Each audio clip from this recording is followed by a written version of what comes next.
바다 낚시인 박진철. 박프로란 호칭으로 꾼들에게 잘 알려진 박진철 프로는 낚시를 잘 아는 낚시인이다. 바다 낚시 교실, 원정 25시, 박진철의 열혈남녀. 열혈남녀, 이제는 뱅에돔이다 등의 프로그램을 통하여 그가 보여준 확률 낚시의 기법들은 많은 꾼들에게 큰 영향을 준 것이 사실이다. 그런 그가 한동안 휴식에서 깨어나 새로운 모습으로 새로운 바다를 만나다. 더 테크니션.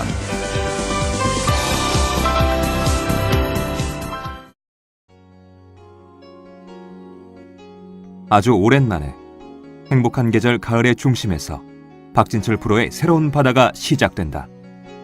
기상 조건도 그를 반겨주듯 청명한 가을 하늘의 기운을 가득 담아 가을의 풍요로움을 느끼게 한다. 낚시는 확률을 만들어가는 게임이라고 말하는 박진철 프로. 그의 경험을 통하여 완성되어 온 확률 낚시. 그 시작은 가을 감성돔이다.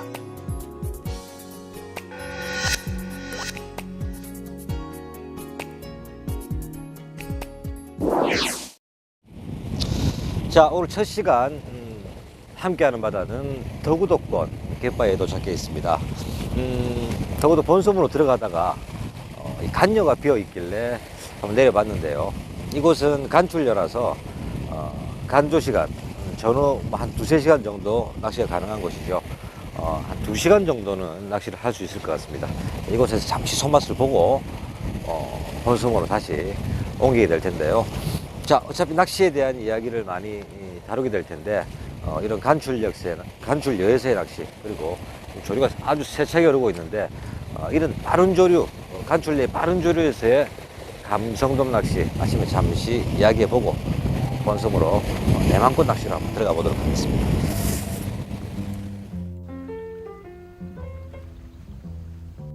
시작하는 채비는 조류 세기로 봐서는요, 무시무시한 놈이 한 놈 물 것 같아서 낚싯대가 걱정이 되는데, 가을의 중심에 있기 때문에 큰 씨알보다는 중치급의 마리수를 생각을 하고 0.6호대, 강성돔 전용대 0.6호대에 릴은 3,000번 릴에 2호원 줄이 세팅되어 있습니다.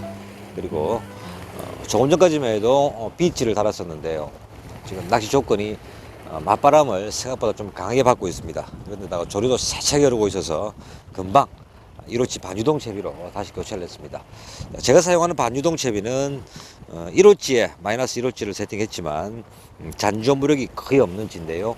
여기다가 G3 봉돌을 2개 물려서 G3 한 개의 무게로 매듭이 닿은 다음부터는 서서히 찌가 잠기도록 했습니다. 자, 이 포인트는 발 밑에가 한 7-8m 정도, 멀리 나갈수록 9m, 10m, 11, 12, 13, 15까지 아주 나가면 점차적으로 수심이 깊어지는 곳이라 전유동 형태의 채비가 효과를 보겠죠.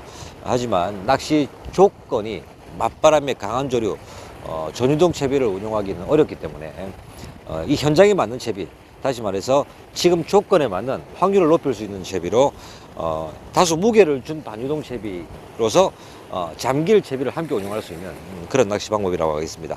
자, 제 채비는 8m에 지금 수심이 맞춰져 있는데요. 가까운 곳 8m의 매듭이 닿은 후부터 채비가 밖으로 점점점 수심 깊은 쪽으로 나가면서 제 채비도 함께 내려가서 중하층의 바닥을 공략할 수 있는 채비가 될 겁니다. 자, 이 채비로 낚시 시작하면서 이야기 이어가 보도록 하겠습니다. 박진철 프로가 첫 출조지로 선택한 곳은 전남 완도군의 덕우도권이다. 가을 시즌이 시작되면 꾼들의 발길로 분주한 곳이지만 아직은 큰 조항이 없는 탓일까, 유명 포인트들도 비어있는 상황이다. 오래전 좋은 기억을 가졌던 포인트가 눈에 들어온 박진철 프로는 아침 시간 잠시 간추려인 간여에서의 낚시를 선택하는데, 과연 이곳에서 그가 만들어가는 확률 낚시는 어떤 것인지 함께 지켜보자. 두어 번 정도 캐스팅을 했는데요. 감성돔 낚시, 뱅에돔 낚시, 참돔 낚시 다 마찬가지죠. 릴지 낚시에서 포인트, 본인이 위치한 포인트에서 공략할 지점을 찾는 기본적인 방법이라 할 수 있습니다. 자, 전체적인 조류가 아주 강하면 그 중에서 다소 약한 곳을 공략 포인트로 잡아야 되죠. 반대로 전체적인 조류가 아주 약할 때는 그 주변에서 다소 빠르게 흐르는 조류, 그 지점을 포인트로 잡는 것이 좋습니다. 지금 제가 내린 이 포인트, 이 간여 주변은 보시는 바와 같이 물골이 아주 양쪽으로 세차게 흐릅니다. 찌낚시하기에 조금 어려울 정도인데요. 반면 약간 떨어진 이 여와 여 사이에 감아도는 조류, 기류라고 할 수 있겠는데요. 아주 이쁜 감성돔 조류 같은 그런 조류를 맡고 있습니다. 두세 번 던져보고 제가 공략해야 될 지점, 양쪽에 빠른 조경지대가 형성되는 그 사이 반경 한 30-40m 정도 되는 요 지류대, 방방한 물이 형성되고 있는데 이곳에 제가 발밑에 들어가는 밑밥도 어느 정도 보일 것이고 또 양쪽 조경지대로 흘러 들어가는 밑밥에 타고 들어오는 고기들이 머물기 좋은 환경이 아닌가 싶습니다. 아침에 이 부분을 집중적으로 한번 공략해 보겠습니다.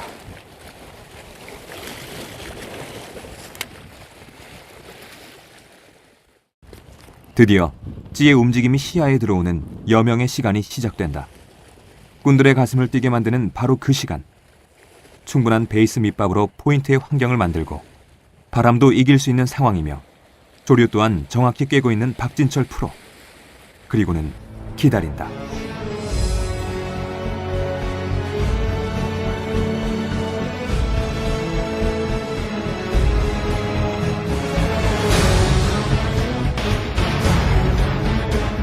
오, 정찰입니다. 이럴.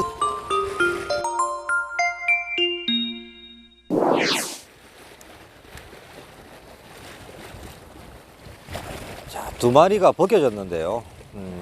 좋지 않는 아리 턱 이빨 부분에 바늘 끝이 박혔을 운이 좋지 못했던 상황일 수도 있었는데 그래도 혹시나 해서 계속 사용하던 바늘 종류를 완전히 바꿨습니다. 조금 바늘 옆 넓이가 넓은 바늘로 선택을 했는데요.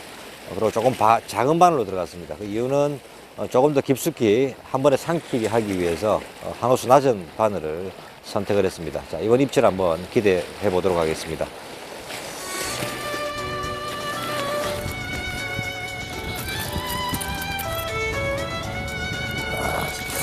감성돔이죠?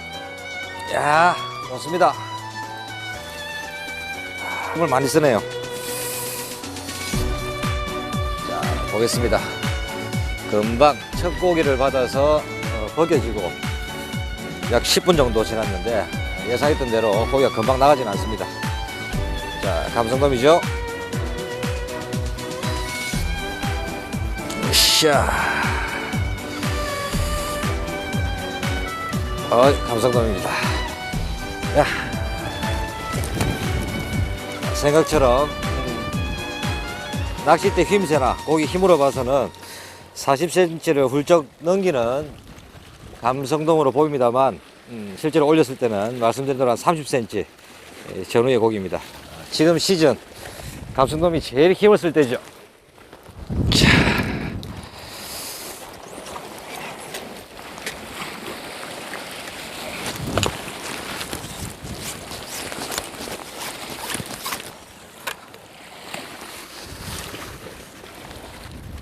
자, 약 35cm급 감성돔입니다.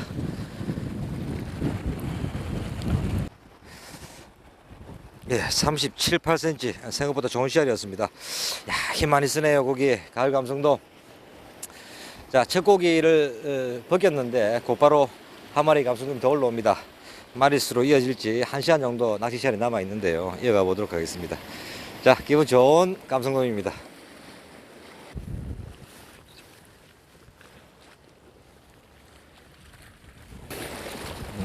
지금 시기에 내만권 감성돔 낚시 25에서 30cm급이 주종을 이룬다고 볼 수 있습니다.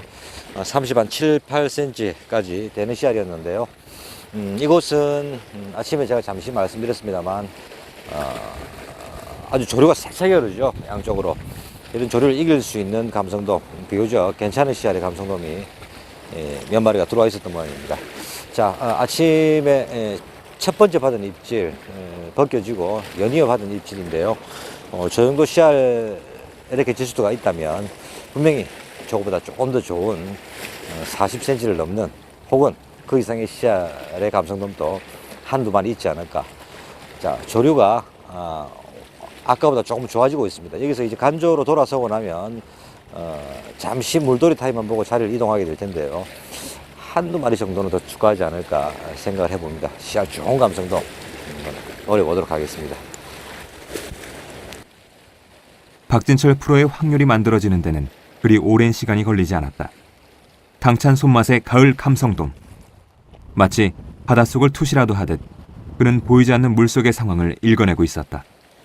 밑밥으로 자신이 서 있는 포인트 내의 환경을 만들어가는 것이 매우 중요하다고 말하는 박진철 프로는 다음 어신을 받는 데까지 그리 오랜 시간이 걸리지 않았다. 자, 들어오나요? 들어오나요? 자, 입질이죠? 자, 조금 더 기다리겠습니다. 좋아. 자, 그렇지. 자, 이번에도 비슷한 시작 같습니다.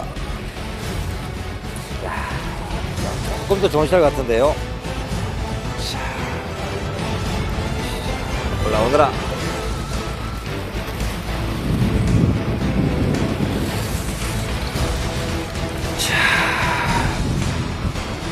자, 샤.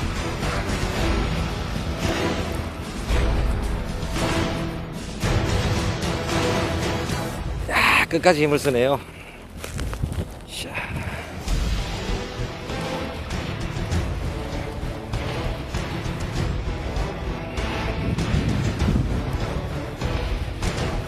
자, 좋습니다. 비슷한 시알이네요.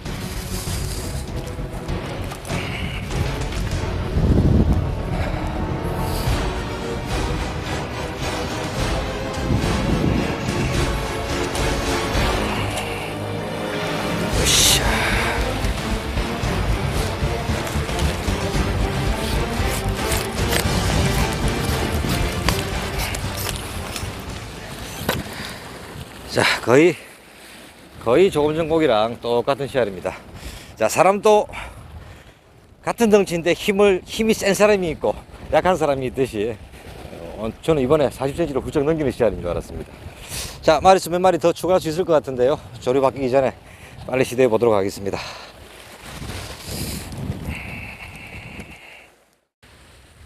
더구도 넉넉한 인심과 아름다운 사람들이 살고 있는 곳. 도시에서는 맛볼 수 없는 신선한 공기, 아름다운 바다와 노을, 그리고 좋은 사람들까지 한 곳에서 함께할 수 있다는 것. 우리 꾼들은 참 행복한 사람들이다. 또한 이어지는 화끈한 손맛까지. 자, 또 들어옵니다. 이것도 좋은 씨알입니다. 이번에 힘을 더 쓰는데요.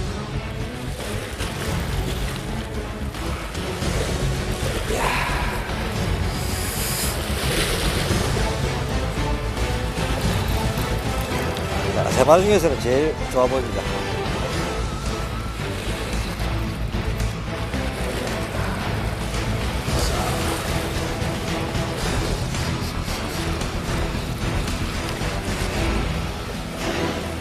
자, 올라오느라. 이놈들이 힘이 많이 올랐네. 자.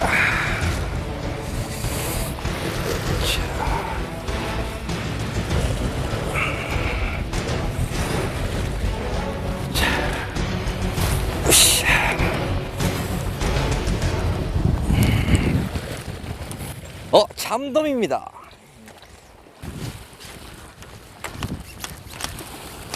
이쁜 참돔이 올라왔습니다.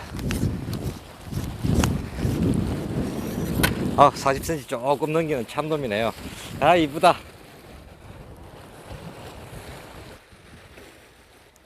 대상어는 아니었지만 꾼들에게 참돔은 언제나 반가운 어종이다. 핑크빛이 아주 선명하여 바닷속에 미녀라고 애칭이 붙는 참돔의 입질에 잠시나마 색다른 손맛과 눈맛을 본 박진철 프로는 다시금 감성돔의 눈높이에 시선을 맞춘다.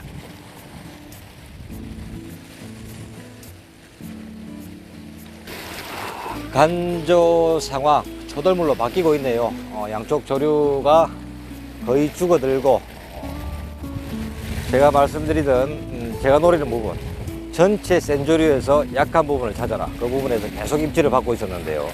지금은 상황이 바뀝니다. 제 앞쪽은 조류가 거의 완전히 선 상태고 세차게 흐르던 조류 양쪽이 아주 방방하게 딱 이쁜 조류가 갑니다. 제가 이번에는 캐스팅을 멀리해서 세찬 조류가 흐르던 그 조경지대가 죽어드는 그 지점으로 채비가 들어가 있는데요. 이번엔 조금 멀리 가 있습니다. 밑밥도 그 주변에 타고 들어갈 수 있도록 들어간 상황이고, 자, 예상대로 새는 기류를 타고 고기는 조류를 탄다. 그 조류에 고기가 들어가 있는지 한번 확인해 보겠습니다.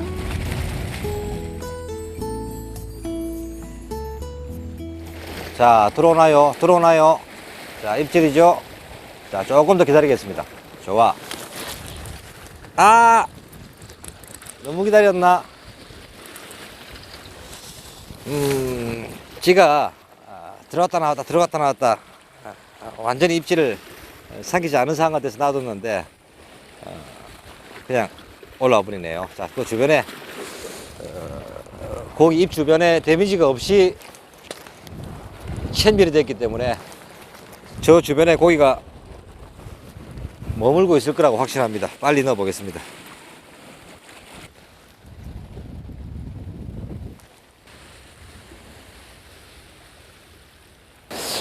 이 첫 방송에서 두 마리나 벗겨져서 가슴이 좀 철렁했는데, 일단 두 마리를 낳고 비록 참돔이지만 두 마리를 벗고 세 마리를 낳았기 때문에 체면치레는 한 것 같습니다. 여기서 한 두 마리만 더 올라와 주면 앞에 두 마리 벗겨진 건 싹 잊혀질 수 있겠는데. 새벽녘을 기점으로 시간이 흐를수록 감성돔의 어신을 받을 수 있는 확률은 점차적으로 낮아진다. 포인트의 환경이 바뀌고 있다는 것을 예감하는 박진철 프로는 마지막 물돌이 타이밍에 기대를 건다. 썰물에서 들물로 돌아서는 물돌이 시간은 낚시에서 최고의 확률을 만들어낼 수 있는 시간대라는 것을 누구보다 잘 알고 있기에 다시 한번 집중하여 감성돔의 움직임을 쫓아보지만 마음대로 할 수 없는 것이 낚시인 것을. 조류가 완전히 돌아섰네요. 이쪽은 바로 맞부딪히는 맞조류를 하고 있어서 이제 낚시를 하기 어렵습니다. 이 포인트는 썰물에 이쪽을 보고 하는 낚시를 해야 하는 포인트로 알려져 있는데, 선장님께서 이 시간에 맞춰 들어오기로 했는데 주무시는지 아직 소식이 없습니다. 이 제가 선 자리에서는 반대쪽 낚시를 하기가 좀 어렵죠. 간출력 때문에. 뒤로 보이는 저 간출력 때문에 캐스팅이 좀 힘든데요. 그 선장님 오실 때까지 좀 까다롭더라도 저 뒤쪽에 간출력 사이에 골창을 한번 노려보도록 하겠습니다. 이쪽으로 옮겨 보겠습니다.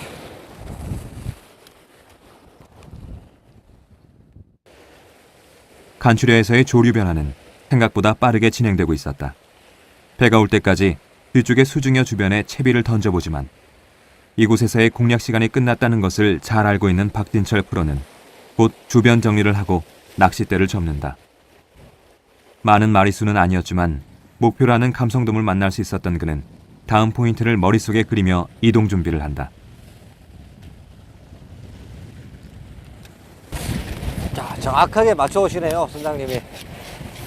여기서는 어차피 아침에 물돌이 시간 2시간만 보고 빠지기로 했으니까 선장님 돌아오는 배를 타고 들물 포인트로 옮겨서 오전 들물 한 3시간 정도 낚시를 더 하고 들어가 보도록 하겠습니다. 자리 옮기겠습니다. 이제부터 본격적인 시즌이 시작되면 많은 꾼들의 사랑을 받게 될 섬임에 분명하다. 참으로 아름다운 풍경이 스쳐간다. 덕우도는 섬의 모양이 멀리서 보면 마치 살찐 소가 앉아있는 형상이라 하여 붙여진 이름이라고 한다. 덕우도권에는 아름답고 유명한 섬들이 즐비하다. 영화 서편제의 촬영지였던 청산도, 그 이름값을 톡톡히 하는 황제도, 내만 같지 않은 조항을 자랑하는 생일도, 형제도, 금일도 등 다 열거하기도 힘들 만큼 꾼들의 사랑을 받는 최고의 바다 낚시터임에 분명한 곳이다. 하시다가 내가 근처에 있을 테니까 일단 저기서 해보고 안 되면은 지금 다른 저쪽 기가 짧은 시간이었지만 가녀에서의 새벽 낚시를 마친 박진철 프로는 선장님과 섬 주위를 돌아보지만 웬만한 포인트는 꾼들이 자리를 차지하고 있는 상황이다. 결국 박진철 프로는 남은 오전 낚시 시간은 조용한 생자리를 찾기로 하고 적당한 포인트에 자리를 잡는다. 포인트에 내려 장비를 정리하자니 가을이라고는 하지만 아직 한낮의 태양은 온몸에 땀을 배게 하는지 박진철 프로는 입었던 낚시복을 정리하고 두 번째 포인트에서의 낚시를 시작한다.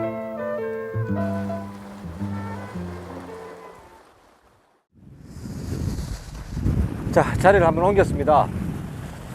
형제섬, 도구도 뒤편에 있는 형제섬에 도착했는데요. 제가 아침에 다른 포인트에 들어갔다가 자리를 옮기는 바람에 웬만한 포인트에는 꾼들이 다 자리를 하고 있어서 형제섬의 이름 모를 포인트에 내렸습니다. 조용하네요. 좋은 포인트에 들어가서 고기를 낚는 것도 낚시의 재미지만 한 번씩 이렇게 한적한 갯바위에 아무도 없는 곳에 내려서 낚시를 할 수 있다는 것도 참 기쁨이 아닌가 생각합니다. 자, 이 포인트 배에서 봤을 때보다는 조건이 많이 틀립니다. 제가 제 눈으로 그냥 대충 보고 내렸었는데 배에서 봤을 때는 앞에 분수가 아주 멋지게 져 있어서 낚시를 하기에 가을철이라 좋은 포인트가 아니더라도 한두 마리의 감성돔을 낚을 수 있을 걸로 생각했는데 이 포인트에 들어와 보니까 조류가 갯바위에 붙어가지고 쫙 가버립니다. 이런 낚시 좀 까다롭죠. 다행히 한 두 번 흘려보니까 지금 보이실지 모르겠는데 제가 밑밥을 한번 던져 보겠습니다. 왼쪽으로 한 60m 정도 가는 지점. 자, 저 부분보다 조금 더 나가서 조류가 한번 멈칫하고 돌아 나가는 조류가 있습니다. 분수가 지는 부분이겠죠. 제가 발 밑에 계속해서 밑밥이 들어가면 저 지점에 밑밥이 어느 정도 형성이 될 것으로 보입니다. 수심은 뭐 한 10m, 팔에서 한 10m 정도 돼 보이는데요. 지속적으로 왼쪽으로 흐르는 조류에 태워서 그 지점에서 감성돔 입질을 받을 수 있도록 낚시 방법을 한번 운영해 보도록 하겠습니다.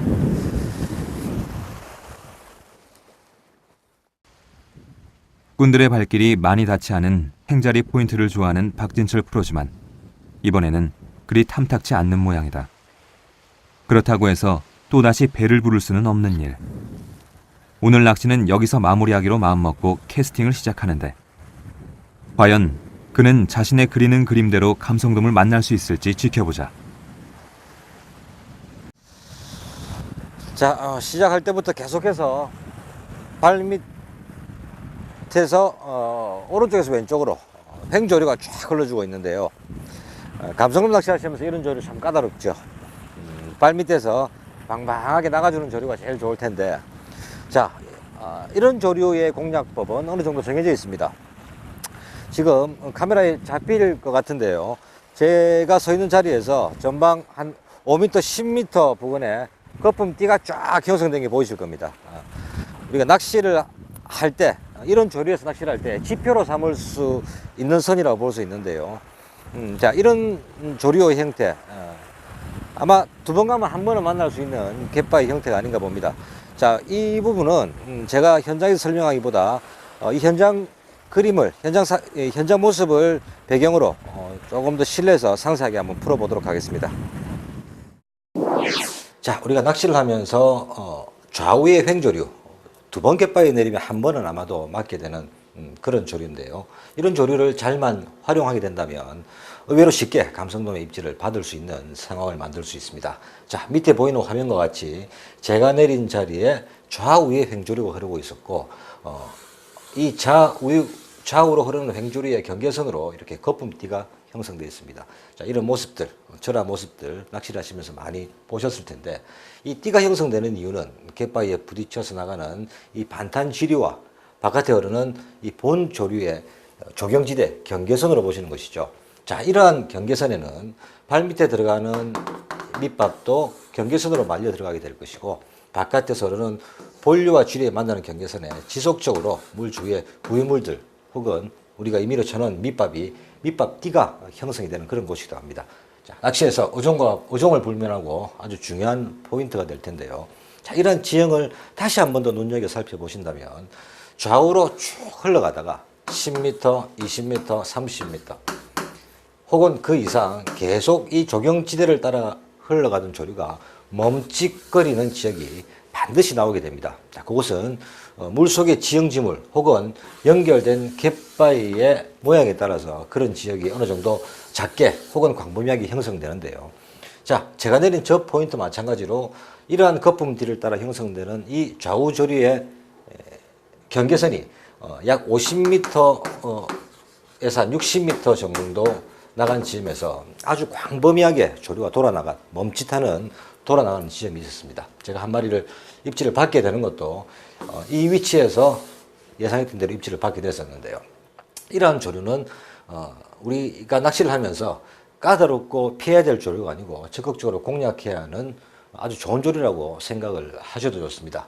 자, 이러한 경우 지속적으로 발밑에 들어가는 밑밥은 물속으로 서서히 가라앉으면서 분명히 이 거품띠의 경계선, 이 조경지대를 따라서 지속적으로 들어가 주게 될 것이고, 꾼이 던져놓은 채비 역시 밑밥띠를 따라 좌우로 크게 벗어나지 않고 조경지대가 스스로 채비를 잡아주면서 포인트를, 감성돔이 모이는 포인트까지 아주 지속적으로 흘러가게 되는 것입니다.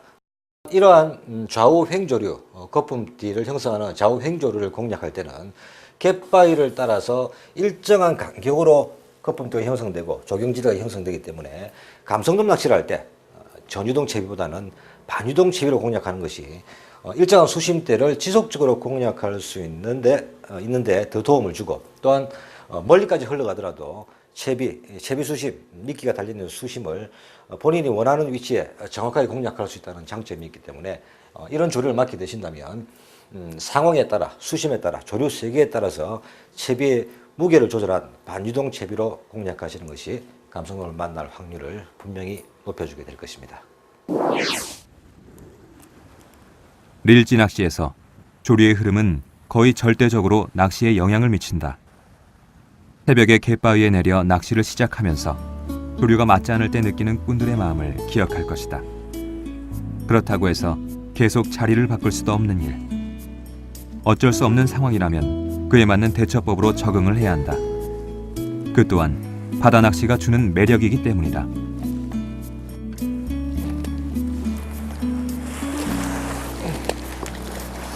자, 상황이 많이 바뀌었죠. 조금 전까지, 한 20분 전까지 좌우로 횡조류가 아주 세차게 흘렀었는데 한 20분 전부터, 30분 전부터 거의 조류가 서 있습니다, 완전히. 이런 경우, 물이 전혀 가지 않는 경우 공략법이 있죠. 저는 지금 제가 캐스팅 할 수 있는 범위만큼 약 40m 정도 캐스팅이 됐다고 보는데요. 제가 정한 이메일 포인트에 최대한 멀리 원투를 하고 밑밥으로 제 찌가 떨어진 곳부터 약 2, 3m, 한 3m 간격으로 계속 밑밥을 넣고 있습니다. 다시 말해서 제가 캐스팅한 데서 제 앞쪽으로 먼 곳에서부터 가까운 곳으로 밑밥띠가 이루어지고 있는 거죠. 자, 그 밑밥띠 위를 서서히 한 1, 2m 간격으로 뽑아주고 놓아주고 뽑아주고 놓아주고 하는 방식으로 낚시를 하고 있는데요. 자, 이런 경우 조류가 거의 움직이지 않더라도 임의의 포인트를 만들어서 많은 마리수가 아니라도 한두 마리의 감성돔이 지나갈 때 걸려들 수 있도록 하는 가공에 본인이 스스로 만들어내는 포인트라고 할 수 있습니다. 자, 한 20분 정도 계속 밑밥이 들어갔는데요. 뭐 한두 마리라도 지나가는 감성돔이 있다면 분명히 그 밑밥띠, 바닥에 깔려 있는 밑밥띠에 반응을 하리라 봅니다. 그때 제 채비와 타이밍만 잘 맞아진다면 한 마리 정도는 입질하지 않을까 생각을 해봅니다. 완전히 멈춰버린 조류의 흐름, 그리고 그 해법을 찾아가는 박진철 프로. 본인의 낚시 방법에 대한 결과는 무엇으로 확인할 수 있을까? 그 해답은 결국 대상어의 어신으로 확인되며 그는 또다시 감성돔을 만나게 된다. 자, 감성돔 같은데요. 야, 정말 멀리서 입질합니다. 자, 큰 샷은 아닌데 감성돔입니다.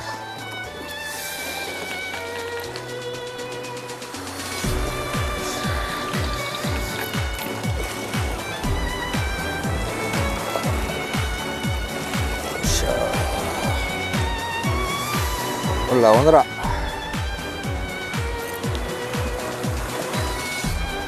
자, 감성돔이죠.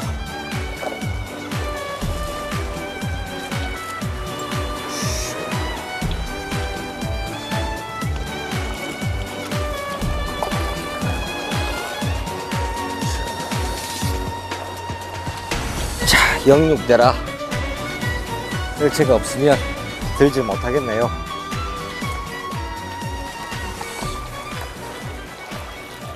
샤.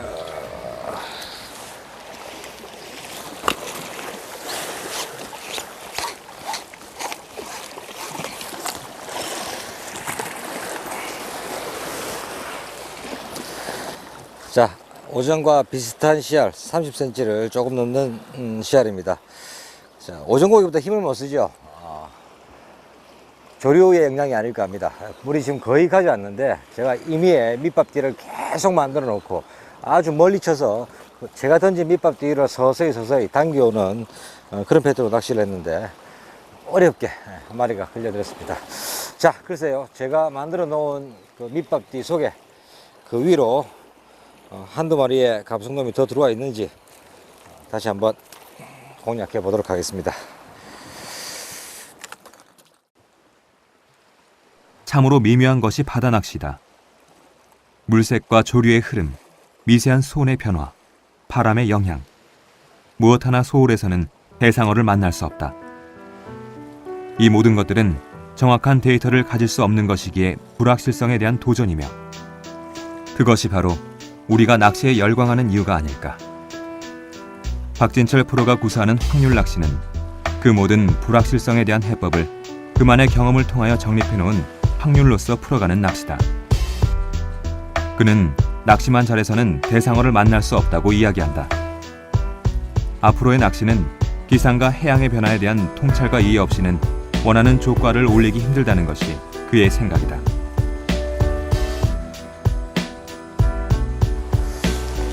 자, 물이 전혀 가지 않는 상황에서의 낚시 방법 이제 처음부터 다시 한번 해보겠습니다.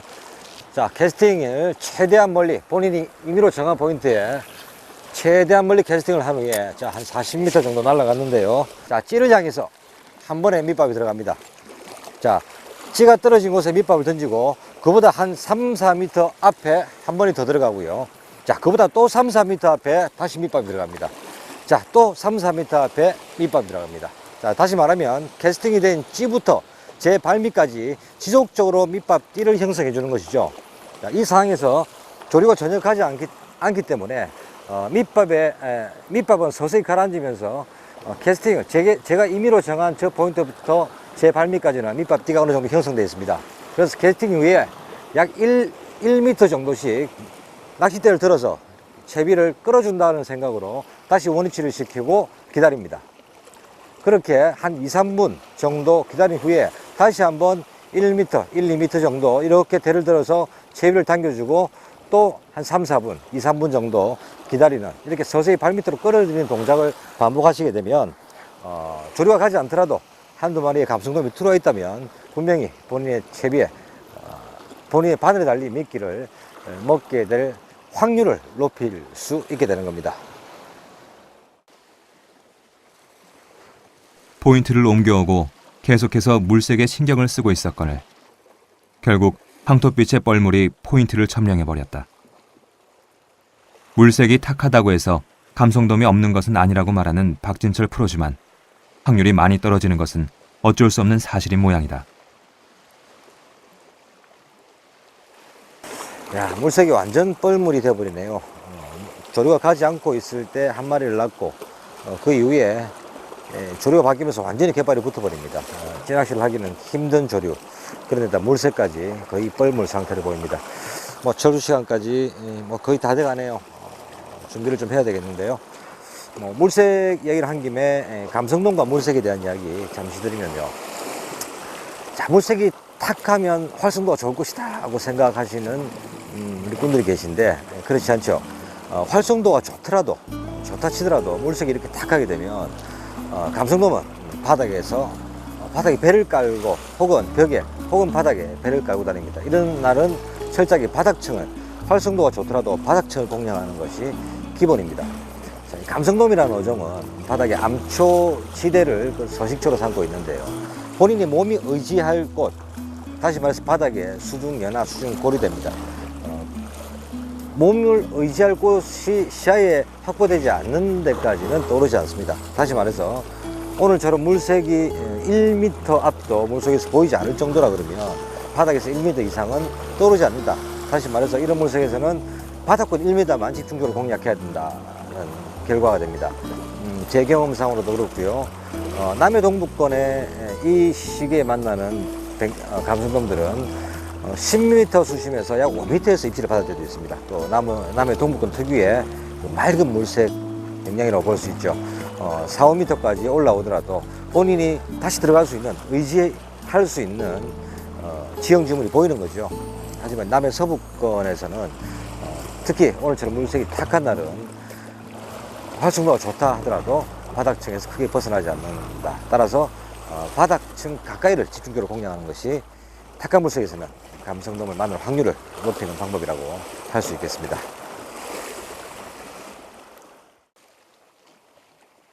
철수 시간이 다 되어가고 있었다. 낚싯대를 펴는 시간을 알면 접는 시간도 알아야 하는 법. 박진철 프로는 서서히 하루의 낚시를 정리하는 듯하다. 많은 마리수의 감성돔을 낚는 것보다 자신이 원하는 낚시를 통하여 의미 있는 한 마리의 감성돔을 낚을 수 있다는 것이 꾼들에게 더 큰 성취감을 줄 수 있다고 말하는 그는 오늘도 바다를 통하여 무엇인가의 배움을 얻어간다. 자, 입질이 조금 살 끊어지네요. 조류도 아주 빠르게 변화를 보입니다. 자, 오늘 저는 아침 시간 잠시 전유동 채비를 사용했었고, 그 외에는 거의 다 반유동 채비를 사용했죠. 그 이유는 제가 내리는 자리마다 전유동 채비보다는 반유동 채비가 확률을 높일 수 있는 아주 효과적인 채비라고 생각을 했기 때문입니다. 첫 포인트를 제외한 거의 모든 환경에서 좌우 조류를 하고 있었고, 또 오늘 물색이 많이 타겠죠. 때문에 바닥층 가까이를 공략해야 됐기 때문에 반유동 채비를 택하게 됐는데요. 우리 꾼들 중에는 전유동 채비를 쓰면 고급 채비다, 어려운 낚시고 낚시를 잘하는 것이다 라고 생각하시는 분들이 간혹 계시는데, 실은 그렇지 않죠. 정말 깊이 있게 제대로 구사를 하려고 든다면 반유동 채비가 전유동 채비보다 사실 더 어렵게 느낄 수가 있습니다. 저 역시도 전유동 채비를 자유롭게 구사하기보다는 반유동 채비를 원하는 대로 구석구석을 구사한다는 것이 참 쉽지 않은 방법인데요. 꾼들께서 어떤 때 전유동 채비를 쓰고 어떤 때 반유동 채비를 써야 되는지를 두고 아직 쉽게 선택을 못 하시는 분들이 있습니다. 오늘 전유동과 반유동 이야기를 한 김에 이 이야기는 좀 상세하게 제가 실내에서 한번 풀어보도록 하겠습니다.